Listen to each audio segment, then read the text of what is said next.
श्री शिवाय नमस्तुभ्यम। हर हर महादेव। दोस्तों, आप सभी लोग जानते हैं कि 15 नवंबर 2024 शुक्रवार को पड़ रही है। कार्तिक महीने की पूर्णिमा तिथि। कार्तिक पूर्णिमा का दिन स्नान दान के कार्यों के लिए बेहद शुभ माने जाता है। मान्यता है कि इस दिन गंगा नदी में स्नान करने से व्यक्ति को सभी पापों से मुक्ति मिलती है और अक्षय फलों की प्राप्ति होती है।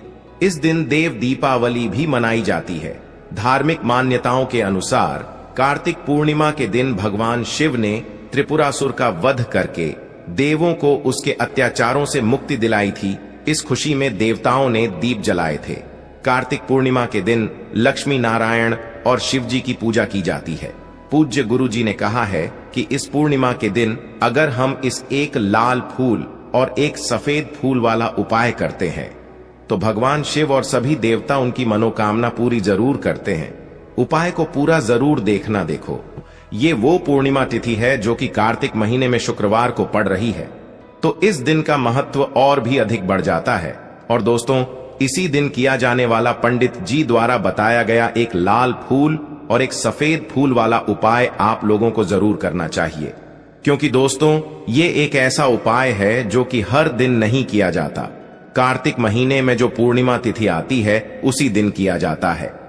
अगर आप लोगों ने इस उपाय को नहीं किया है या किसी कारणवश नहीं कर पाए हो तो इस दिन इस उपाय से मत चूकना। दोस्तों देखिए, ये दिन इतना खास होता है, इतना महत्वपूर्ण होता है। देखा गया है कभी कभी बड़े बड़े पूजा पाठ अनुष्ठान से जो मनोकामना पूर्ण नहीं होती है, वह कार्तिक महीने की पूर्णिमा के दिन एक छोटे से उपाय करने से ही आपकी मनोकामना पूर्ण हो जाती है। और बहुत सारे लोगों ने इस उपाय को किया भी है और उनको इस उपाय को करने का फल भी जरूर मिला है। अगर आप लोग भी इस उपाय को इस पूर्णिमा के दिन करना चाहते हैं तो आप इस उपाय को पहले अच्छे से समझ लेना, सुन लेना, उसके बाद करना। आपको इस उपाय का फल जरूर मिलेगा। आपकी सभी मनोकामनाएं पूरी हो जाएंगी। दोस्तों, हम आपको यहां पर बता दें कि यह जो एक लाल फूल और एक सफेद फूल वाला उपाय है, ये उपाय पंडित जी ने अपनी अभी की शिव महापुराण की कथा में ही बताया है।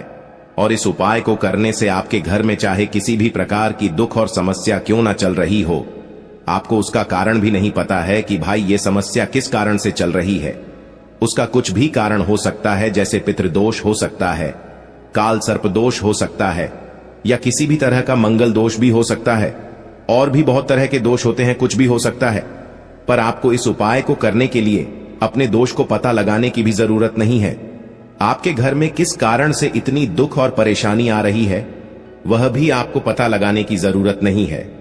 बस कार्तिक मास की पूर्णिमा के दिन इस उपाय को कर लेना, क्योंकि इसी एकमात्र उपाय को करने से आपके पूरे घर परिवार में सुख और शांति हो जाएगी। आपके घर में अच्छे अच्छे काम होने लगेंगे।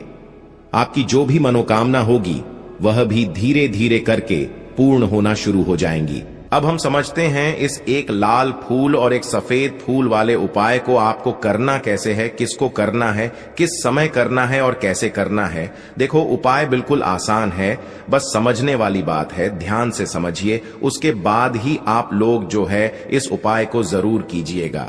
सबसे पहली चीज हम लोग ये समझते हैं कि इस एक लाल फूल और एक सफेद फूल वाले उपाय को इस आने वाले पूर्णिमा के दिन किसको करना है। तो देखिए, इस उपाय को घर के सभी सदस्यों को करने की बिल्कुल भी जरूरत नहीं है। घर में से कोई एक मुख्य बड़ा सदस्य ही इस उपाय को करेगा तो उस घर परिवार के सभी सदस्यों को इस उपाय को करने का फल मिल जाएगा। पर वो बड़ा सदस्य कौन होगा, कौन व्यक्ति इस उपाय को करेगा, तो यहाँ पर देखिए, हम आपको बता दें, घर की जो बड़ी माताएं बहनें होंगी, घर की बड़ी माताओं बहनों में से कोई भी एक माता बहन इस वाले उपाय को कर सकती है। अपने पूरे घर परिवार के लिए घर में सभी सदस्यों को इस उपाय को करने की जरूरत नहीं है। मात्र घर की जो बड़ी माताएं बहनें हैं, उनमें से कोई भी एक माता बहन इस वाले उपाय को करेगी तो उसके घर परिवार के पूरे सदस्यों को इस उपाय का फल मिलेगा। अगर किसी कारणवश माताएं बहनें घर में उपस्थित ना हो या वो इस उपाय को ना कर रही हो, कुछ दिक्कत हो, तो भाई उस जगह पर फिर घर का कोई बड़ा व्यक्ति भी इस उपाय को कर सकता है। माताओं बहनों के कहने का मतलब ये था कि माताएं बहनें घर की लक्ष्मी होती हैं। जब घर की लक्ष्मी कोई उपाय करती है तो निश्चित ही भगवान शिव जी बहुत जल्दी प्रसन्न होते हैं और उपाय का फल में बहुत जल्दी और बहुत बड़ा करके भी यहाँ पर देते हैं। तो आप लोग ये बात समझ गए होंगे। अब हम ये बात समझते हैं इस वाले उपाय को हमें करना किस समय है। एक लाल फूल और एक सफेद फूल वाले उपाय को हमें इस कार्तिक पूर्णिमा के दिन करना किस समय है। तो देखिए, इस उपाय को करने का जो समय है सुबह का समय भी है और शाम का समय भी है। अब देखिए, यहाँ पर हम मुख्य रूप से सुबह का समय नहीं बोलेंगे, क्योंकि देखिए ये जो कार्तिक महीने की पूर्णिमा तिथि है और आप सभी लोग जानते हैं इसका प्रदोष काल का मतलब शाम का जो समय होता है ना, इस दिन भगवान शिव जी का सबसे प्रिय दिन होता है। तो आप लोग इसे एक लाल फूल एक सफेद फूल वाले उपाय को सुबह के समय भी कर सकते हो और शाम के समय प्रदोष काल में भी कर सकते हो। सुबह के समय अगर कर रहे हो तो 10 या फिर 11 बजे तक भी अगर उपाय करोगे तो भी आपको उपाय का फल मिलेगा। वही अगर शाम के समय कर रहे हो तो इस दिन शाम के समय का ध्यान रखना कि शाम के 6 बजे से लेकर 7 बजे के बीच में अगर आप इस उपाय को कर सकते हो तो बिल्कुल कर लेना, पूरी कोशिश करना। पर अगर किसी कारणवश इस समय के बीच में ना कर पाओ तो रात 8 बजे तक भी अगर आप उपाय को करोगे तो आपको उपाय का फल जरूर मिलेगा। ये बात आपको समझ आ गई कि आप इस उपाय को सुबह और शाम दोनों समय कर सकते हो। मतलब करना आपको एक ही समय है, घर में से किसी एक ही बड़े व्यक्ति को करना है, पर एक ही बार इस उपाय को करना है, दोनों समय नहीं करना है। आपको जो समय अच्छा लगे आप उस समय पर इस वाले उपाय को कर सकते हैं। तो चलिए जानते हैं इन विशेष उपायों के बारे में। लेकिन उससे पहले जो भी मेरे भाई मेरी प्यारी बहनें आज चैनल पर पहली बार आए हैं या मेरी आवाज आज पहली बार सुन रहे हैं, अगर आप भी महादेव के सच्चे भक्त हैं तो वीडियो को लाइक और चैनल को सब्सक्राइब जरूर कर लें और कमेंट बॉक्स में लिखे हर हर महादेव, ओम नमः शिवाय। देखो, अब सबसे महत्वपूर्ण बात आती है कि इस उपाय को हमें करना किस लिए है। जैसा कि हमने अभी आपसे बोला कि इस उपाय को करने के बाद आपके जीवन में बहुत सारी खुशियां आएंगी, आपकी मनोकामनाएं पूर्ण होंगी, आपकी धन की समस्या दूर होगी, आपकी पैसों की समस्या दूर होगी। अब देखिए, अगर आप लोग सोच रहे हो कि भाई हमें अपना घर बनाना है पर घर बनाने के लिए पैसा नहीं है, हमें गाड़ी लेना है पर गाड़ी लेने के लिए पैसा नहीं है, हमें जमीन लेना है पर जमीन लेने के लिए पैसों की कमी पड़ी डीडीएच रही है। अगर ऐसी ही दिक्कत, परेशानी या किसी भी तरह की धन से जुड़ी हुई समस्या या पैसों से जुड़ी हुई समस्या अगर आपके जीवन में चल रही है तो यह उपाय निश्चित ही आपके जीवन में बहुत सारे फल लाकर दे सकता है। इसीलिए अगर आपके घर में बहुत ज्यादा दिक्कत, समस्या, परेशानी चल रही है, धन से जुड़ी हुई, पैसों से जुड़ी हुई, धन की बहुत ज्यादा कमी आ रही है, पैसों की बिल्कुल आवक नहीं हो रही है, तो भाई आप लोगों को इस वाले उपाय को जरूर करना चाहिए। घर में से किसी एक भी बड़े व्यक्ति को। अब इस उपाय में करना क्या है, वो सबसे पहले हम लोग जान लेते हैं उपाय की सामग्री। हम लोग सबसे पहले जानते हैं कि इस उपाय में किस किस चीज की आवश्यकता पड़ेगी। तो देखिए, उपाय का नाम तो एक लाल फूल और एक सफेद फूल वाला उपाय है, पर इस उपाय में कुल मिलाकर 4 सामग्री हमें लगने वाली है, जो कि पंडित जी ने खुद सीहोर वाली कथा में बताया है। और जो हम आपको उपाय बताते हैं वो पंडित जी द्वारा बताए गए होते हैं, अलग से हम कुछ भी नहीं बताते हैं। तो यहाँ पर हम लोग समझते हैं कि इस उपाय की सामग्री क्या है। तो देखो, उपाय की जो सामग्री है वो 4 सामग्री है, जिसमें से सबसे पहली सामग्री है एक बेलपत्र। देखो, बेलपत्र क्या होती है? बेलपत्र जो शिव की शिवलिंग पर चढ़ती है। दूसरी चीज है एक शमी पत्र, शमी पत्र, वो जो शिवलिंग पर ही चढ़ता है। तीसरी चीज है दोस्तों एक लाल फूल, जो उपाय का नाम है। तो एक यहां पर आपको लाल फूल लेना है। अब ये लाल फूल कौन सा लेना है? देखो, शिवलिंग के ऊपर जो लाल फूल चढ़ता हो उनमें से कोई भी एक लाल फूल पसंद कर लेना और वो कहीं से तोड़कर या कहीं से खरीद कर लेकर आना और उस लाल फूल को उपाय में प्रयोग कर लेना। उसके बाद में एक सफेद फूल का विशेष रूप से ध्यान रखना। जो सफेद फूल शिवलिंग पर चढ़ता हो सिर्फ वही सफेद फूल लेकर आना, इसके अलावा कुछ मत लेकर आना, लेकिन केतकी का मत लेना। तो एक एक मात्रा में ही आपको ये चारों सामग्री चाहिए। एक बेलपत्र, एक शमी पत्र, एक लाल फूल और एक सफेद फूल। ये चारों सामग्री आप लोग तैयार करके रख ले। प्रदोष काल में या सुबह के समय जब भी आप इस उपाय को कर रहे हैं, जैसे ही आपके उपाय की सामग्री तैयार हो जाती है, तो क्या हम सीधा उपाय को करने के लिए इन चारों सामग्री को लेकर मतलब उपाय करने के लिए जा सकते हैं? नहीं तो यहां पर आपको इस बात का ध्यान रखना है कि हम भगवान शिव जी को प्रसन्न करने के लिए तो जा रहे हैं, हम अपनी मनोकामना को पूर्ण करवाने के लिए तो जा रहे हैं, पर हमें यह दर्शाना बिल्कुल भी नहीं है कि हम सिर्फ अपने फायदे के लिए भगवान शिव जी के मंदिर में आए हैं। इसलिए हम इस उपाय को करने के साथ में भगवान शिव जी की पूजन अर्चना के लिए कुछ सामग्री भी जरूर लेकर जाएंगे। जैसे कि सुबह के समय अगर आप उपाय को कर रहे हो, इस एक लाल फूल और एक सफेद फूल वाले उपाय को, तो भाई सुबह के समय आपको एक लोटा जल लेकर जाना है। जो लोग प्रतिदिन शिव जी के मंदिर जाते हैं, पूजन अर्चना करते हैं, जल चढ़ाते हैं, फूल बेलपत्र सब कुछ चढ़ाते हैं, भाई वो अपनी पूजन अर्चना वैसी की वैसी ही करना। बाकी जो सिर्फ उपाय को करने के लिए जा रहा है, जो कुछ भी लेकर नहीं जा रहा है, उसे कम से कम एक लोटा जल अपने घर से जरूर भर कर लेकर जाना, अगर आप उपाय को कर रहे हो, है ना।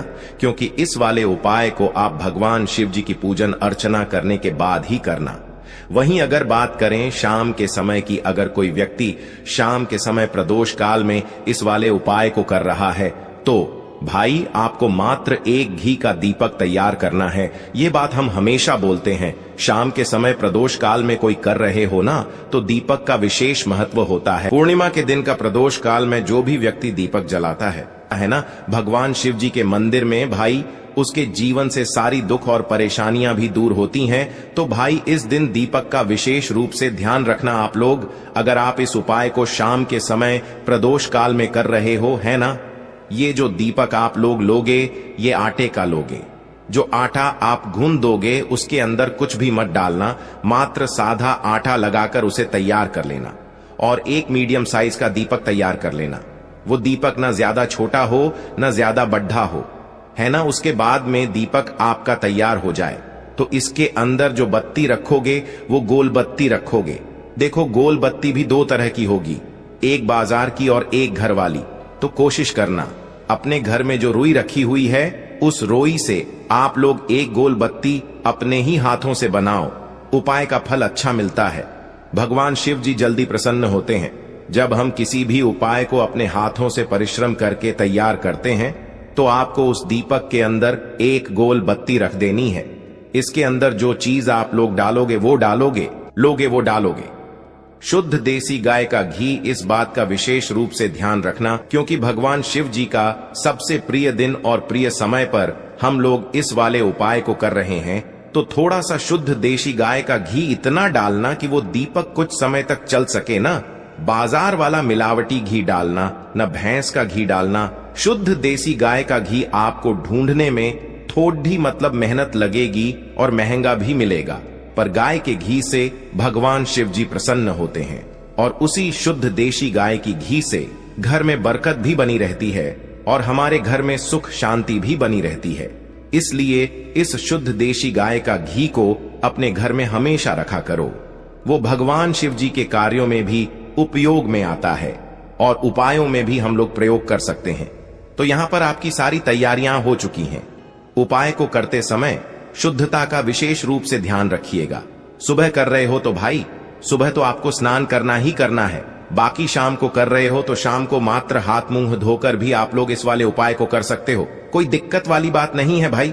उपाय की पूरी सामग्री तैयार करके और पूजन सामग्री लेकर आपको भगवान शिव जी के मंदिर पहुंचना है, जो आपके घर के पास में हो, जहां पर शिवलिंग विराजित हो, शिवालय हो, वहां पर आप लोगों को पहुंचना है। और जैसे ही आप भगवान शिव जी के मंदिर में पहुंचते हो, वहां जाकर ही उपाय शुरू नहीं करना है। पहले आपको भगवान शिव जी की पूजन अर्चना करना है। पूजन अर्चना कैसे करोगे? सुबह के समय गए हो तो एक लोटा जल वगैरह जो भी पूजन सामग्री लेकर गए हो, उससे पहले पूजन सामग्री आप लोग मतलब पूजन भगवान शिव जी की कर लो। जो व्यक्ति सिर्फ एक लोटा जल लेकर गए हैं, वो शिव जी की शिवलिंग पर मात्र एक लोटा जल एक धारा से धीरे धीरे करके चढ़ा लो, है ना।